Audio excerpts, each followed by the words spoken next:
Hello children, how you all are doing. हमने last lecture में देखा था effect of change of pressure. Okay, और हमने देखा था कैसे हम किसी गैस को लिक्विफाई कर सकते हैं। हमने ड्राई आइस के बारे में कुछ पढ़ा था और inter conversion of 3 states of matter देखा था हमने। ठीक है, अब हम थोड़े क्वेश्चंस उसके साथ डील कर लें। I hope you all can answer these question. So first question is convert the following temperature two degree Celsius. अब देखो, आपको केल्विन से डिग्री सेल्सियस में करना है। आपको एक बड़ी यूनिट से छोटी यूनिट में करना है। ठीक है, तो आप जल्दी ए बताओ जल्दी। 300 को अगर केल्विन को अगर आप डिग्री सेल्सियस में करेंगे तो आप क्या करेंगे? पॉज द वीडियो और फिर आप अपना आंसर चेक करेंगे। ओके ओके, सी, हमें केल्विन से डिग्री सेल्सियस करना है तो हम इसमें से 273 सब्ट्रैक्ट करेंगे। Okay, I hope this is clear. So आपका आंसर क्या आ जाएगा? आंसर आपका आ जाएगा 27. Okay, so 27 degree Celsius the answer. Now try next one. B जो है आपका क्या है? 573 Kelvin. जल्दी करो कन्वर्ट पॉज करके और आपका आंसर आ जाएगा 573 minus 273 is equals to 300 degree Celsius. I hope this is easy. Come to the next question. What is the physical state of water at 250 degrees Celsius? अब देखो 250 डिग्री सेल्सियस पे water का क्या physical state होगा। ठीक है, तो सबसे पहले तो हम लोग ये देखें कि वाटर का बॉइलिंग पॉइंट क्या है? It's 100 degree Celsius. ठीक है, अब देखो 100 डिग्री पे ही वाटर वेपर्स पे बन चुका है, तो इससे ऊपर का जो टेम्परेचर है 250 डिग्री सेल्सियस, उसमें तो ऑफकोर्स वो वेपर्स में ही होगा। तो यहाँ पे वाटर का स्टेट क्या होगा? ए में वाटर वाटर वेपर, या फिर आप लिख सकते हैं gaseous state at 100 degree Celsius. तो आपका 100 डिग्री सेल्सियस पे, ठीक है, वाटर का क्या स्टेट होगा? वाटर आपका बॉइलिंग वाटर, अगर आप इसमें आंसर लिखते हैं वाटर तो भी लिक्विड स्टेट लिखते हैं तो भी आंसर करेक्ट होगा, और अगर आप वाटर वेपर लिखते हैं तो भी आंसर करेक्ट होगा, क्योंकि 100 डिग्री सेल्सियस पे ये दोनों स्टेट एग्जिस्ट करते हैं। ठीक है, next question, for any substance why does the temperature remains constant during the change of state. ठीक है, अब जल्दी से आप इसका आंसर देने की कोशिश करेंगे कि किसी भी सब्सटेंस के लिए टेम्परेचर क्यों कांस्टेंट हो जाता है जब उसका स्टेट चेंज हो रहा होता है। आई होप आपके सबके मन में एक वर्ड आ रहा होगा, latent heat. Yes, this is because of latent heat of जो भी चेंज हो रहा है, या तो फ्यूजन या वेपराइजेशन। इसमें क्या होता है एक्चुअल में? इसमें जो हीट है वो आपका टेम्परेचर राइज ना करके वो फोर्स ऑफ अट्रैक्शन को ओवरकम कर रही होती है, अट्रैक्शन को ओवरकम करती है। Okay okay, last fourth question, suggest a method to liquefy atmospheric gas. आपको गैस को लिक्विफाई करना है तो आपको मेथड सजेस्ट करना है। ठीक है, तो आप सब देखेंगे कि हमारे पास क्या क्या है, दो वेरिएबल्स, दो ऐसी कंडीशंस जिसको हम चेंज करके अपना स्टेट चेंज कर सकते हैं। एक है टेम्परेचर और एक है प्रेशर। तो आप टेम्परेचर को क्या करेंगे और प्रेशर को क्या करेंगे? तो आप टेम्परेचर को रिड्यूस करेंगे और प्रेशर को इंक्रीज करेंगे, तो आपकी जो गैस है वो लिक्विड स्टेट में कन्वर्ट हो जाएगी, आपकी जो गैस है वो लिक्विफाई हो जाएगी। Okay, I hope this is clear. So now let's move to our next very interesting topic जो है evaporation. Okay, हम लोग देखें टॉपिक है आपका evaporation. Okay, see, do we always need to heat or change pressure or changing the state for changing the state of matter? अब देखो, आप लोगों ने देखा अब बहुत गर्मी हो रही है, अगर आपका कहीं पानी स्पिल हो गया, ठीक है, वाटर आपने कहीं स्पिल कर दिया, तो थोड़ी देर में आप देखेंगे वो वाटर वहां से गायब हो गया, तो हम ये तो बोलेंगे कि आपका स्टेट तो चेंज हुआ है, पर क्या आपने जाके वहां पे प्रेशर लगाया था या हीट की थी? नहीं, हमने इन दोनों में से कुछ काम नहीं किया, बट वो स्टिल वो आपका वाटर जो है वो उसने अपना स्टेट चेंज किया है। या फिर अगर आप अपने रेफ्रिजरेटर से आइस क्यूब बाहर निकाल के रख दें, तो बिना आपके प्रेशर या टेम्परेचर लगाए आप देखेंगे कि जो आइस है वो वाटर में कन्वर्ट हो जाती है। ठीक है, now see, can you quote some example from everyday life where change of states from liquid to vapor takes place without the liquid reaching the boiling point? आप अपने अराउंड देखोगे ऐसे कोई भी आपने देखा है, कोई भी एग्जाम्पल जिसमें आपका पर्टिकुलरली, अब देखो ये क्या बोल रहा है, पर्टिकुलरली आपका जो वाटर है या लिक्विड जो है वो वेपर्स में चेंज हो गया या गैशियस स्टेट में चेंज हो गया विदाउट बॉइलिंग, ठीक है, without the liquid reaching the boiling point. तो देखो आप जल्दी से करो कोट, फिर मैं आपकी हेल्प करती हूँ। आप पॉज करके आंसर देने की कोशिश करेंगे कि आप डेली लाइफ से एग्जाम्पल उठाएंगे। ओके, सी फर्स्ट, आपके जो स्वेट्स हैं, आपके जो पसीने हैं, स्वेटिंग जो हो रही है, लिक्विड फॉर्म में है, वाटर के फॉर्म में है, लेकिन थोड़ी देर बाद गायब हो जाते हैं, वेपर में बन जाते हैं।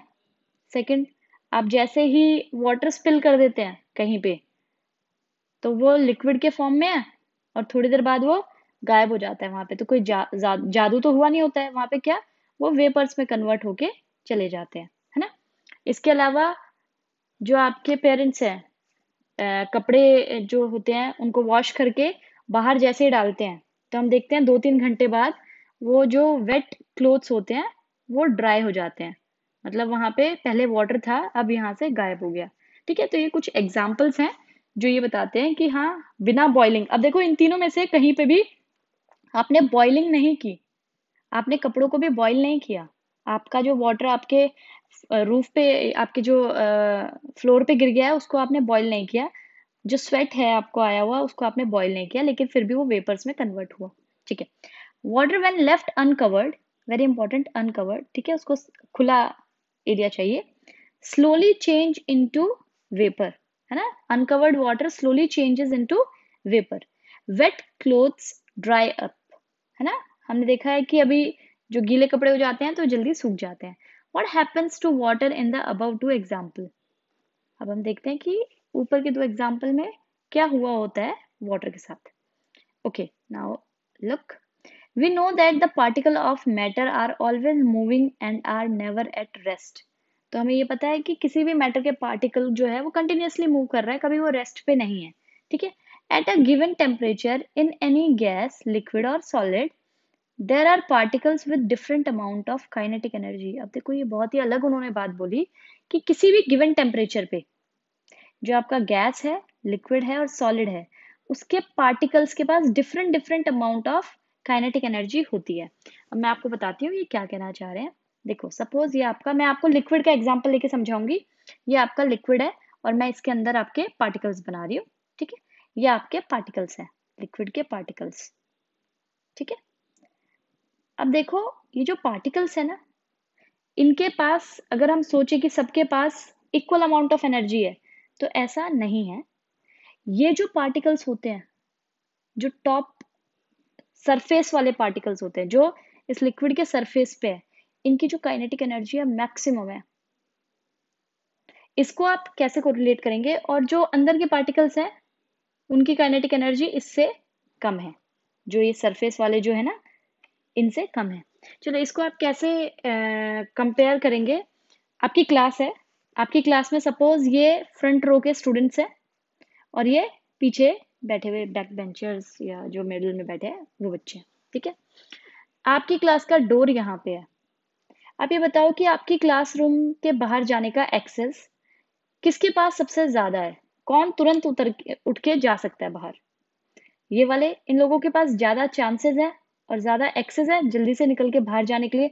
आप पीछे से आएंगे, टाइम यहाँ पे बहुत सारे आपको बीच में रोकने की कोशिश करेगा, फिर आप बाहर जाएंगे, तब तक शायद नेक्स्ट टीचर आ जाए, लेकिन यहाँ वाले जो फ्रंट रो वाले बच्चे हैं तुरंत बाहर जा सकते हैं। ठीक है, तो हम ये बोलेंगे जो फ्रंट रो में बच्चे हैं उनके पास मैक्सिमम हाई है, मैक्सिमम एनर्जी है। ठीक है, ये एक कंपेरिजन है, तो आप इसको ऐसा समझिए कि ये जो कोई भी स्टेट है उसके जो सरफेस पे, देखो ये वर्ड बड़ा इंपॉर्टेंट है इवेपोरेशन में, उसके सरफेस के पार्टिकल्स के पास मैक्सिमम काइनेटिक एनर्जी होती है। ठीक है, अब देखो इसको आप ऐसा समझो, ये आपका फ्लोर है, इसके ऊपर आपका वाटर गिरा हुआ है। ठीक है, अब देखो ये जो वाटर है इसमें यहाँ पे भी पार्टिकल्स है नीचे, और यहाँ पे सरफेस पे भी पार्टिकल्स है। ये जो सरफेस वाले पार्टिकल्स हैं इनकी जो काइनेटिक एनर्जी है वो मैक्सिमम है, किसके कंपैरिजन में, अंदर के पार्टिकल्स के कंपैरिजन में। Okay, let's proceed. In the case of liquid, a small fraction of particles at the surface having higher kinetic energy. ठीक है, तो जो आपके लिक्विड होते हैं, लिक्विड के केस में जो सरफेस पे पार्टिकल होता है उसके पास मैक्सिमम काइनेटिक एनर्जी है। ठीक है, अब ये जो काइनेटिक एनर्जी है उससे वो करते क्या है, हमें ठीक है ये सब हो गया। तो ऐसा क्या होता है उनके पास काइनेटिक एनर्जी है तो देखो क्या होता है, ये पार्टिकल है, इसके पास मैक्सिमम काइनेटिक एनर्जी है सरफेस क्योंकि ये सरफेस पे है। तो ये जो काइनेटिक एनर्जी है तो वो उसको चुपचाप बैठने तो देगा नहीं, काइनेटिक एनर्जी है तो कुछ ना कुछ तो करेगी ना, उसको ज्यादा मोशन करेगी। तो ये इजिली यहाँ की जो फोर्स ऑफ अट्रैक्शन है उसको ब्रेक करके निकल सकता है। ठीक है, इसको आप समझे। In liquid, a small fraction of particle at the surface having higher kinetic energy is able to break away from the force of attraction of other particles. वो easily यहाँ पे force of attraction को break करके ये जो particles हैं ये easily जा सकते हैं, vapors में अपना state change कर सकते हैं। Okay, okay, other particles and get converted into vapors और ये easily वेपर्स में कन्वर्ट हो जाते हैं। देखो अब ये जो यहाँ पे आप सरफेस के पार्टिकल्स देख रहे हैं तो यहाँ पे भी ये इजिली आपका फोर्स ऑफ अट्रैक्शन ब्रेक करके वेपर्स में कन्वर्ट हो सकता है। अगर आप ये वाला पार्टिकल सोचे ना कि मैं चला जाऊं ऊपर, तो इसके लिए नियर टू इम्पॉसिबल है क्योंकि इसकी काइनेटिक एनर्जी बड़ी कम है। सरफेस वाले पार्टिकल जल्दी से जा सकते हैं। This phenomenon of changing of liquid, ये आपकी इवेपोरेशन की डेफिनेशन आ रही है जो कि आप बिल्कुल ध्यान से देखेंगे। This phenomenon of changing of liquid into vapors at any temperature, देखो बॉइलिंग और इवेपोरेशन में ये बड़ा इंपॉर्टेंट डिफरेंस है। एनी टेम्परेचर, आपका जो इवेपोरेशन है वो किसी भी टेम्परेचर पे होता है बिलो इट्स बॉइलिंग पॉइंट।